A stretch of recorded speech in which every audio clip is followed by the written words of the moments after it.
Mr. Vice President, you can't have it both ways. You invoke President Obama more than anybody in this campaign. You can't do it when it's convenient and then dodge it when it's not.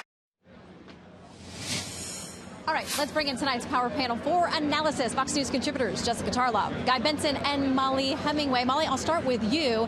Vice President Biden has, a lot has been made of the friendship bracelet tweets and how close he is to the Obamas, but them not endorsing him. And tonight, Senator Booker called him out on now you want to distance yourself when it comes to some of the immigration policies and those kinds of things. How do you think that played, Molly, that moment? Not just Senator Booker, but also Mayor de Blasio really pressuring him to explain where he differed from President Obama or whether he would renounce any of President Obama's positions. And Biden didn't do a particularly great job of handling these attacks, but he did actually respond to them. For instance, saying that he wouldn't get into what he privately told Obama about his positions. I think it was more interesting that people were also taking it to Kamala Harris. And there, she didn't have particularly good responses, whether it was Biden going after her for her Medicare for All plan and talking about the irresponsibility of that plan, or Tulsi Gabbard talking about her really bad criminal justice record where she was targeting people really harshly, something that really bothers a lot of voters.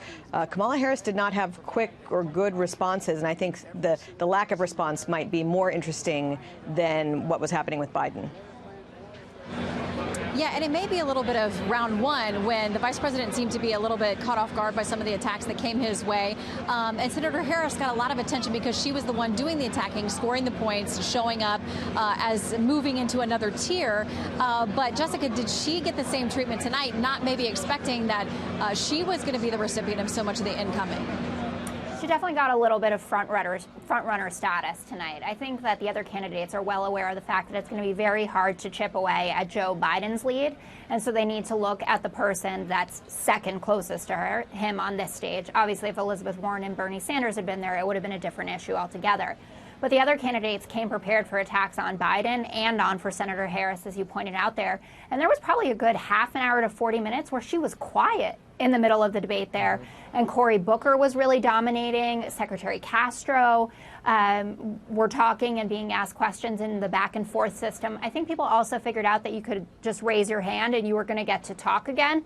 So you had a lot of back and forth between people like Michael Bennet and Secretary Castro, people who are obviously long shots for the nomination, but got more time than you would expect them to.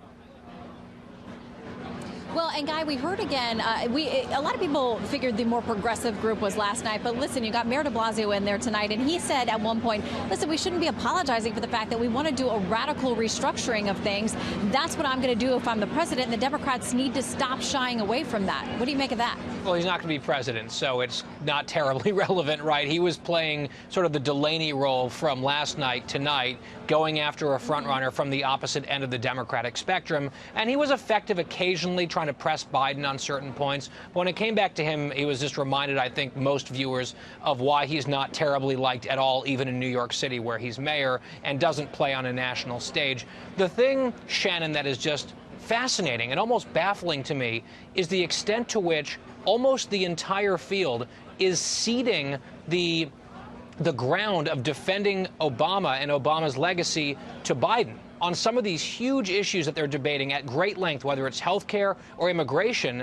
Either explicitly or implicitly, the rest of the field is taking shots at Barack Obama. Joe Biden, ham-handedly at times, in a muddled way at times, is playing defense on Barack Obama's legacy. But most Democratic voters, the vast majority of Democratic voters, view Obama's legacy very positively, as do, although I disagree, most voters on the independent side of things as well. And it's a huge advantage for Biden that he's almost getting by default. And I wonder how long they're going to keep letting him win on that terrain.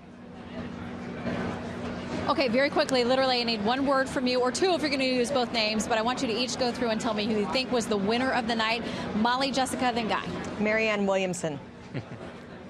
Molly, that's not my answer. Joe Biden is my answer. I think Biden, although he wasn't great. Okay, thank you, Power Panel, for staying up late with us. Great to see you all tonight on night 2 of the debates.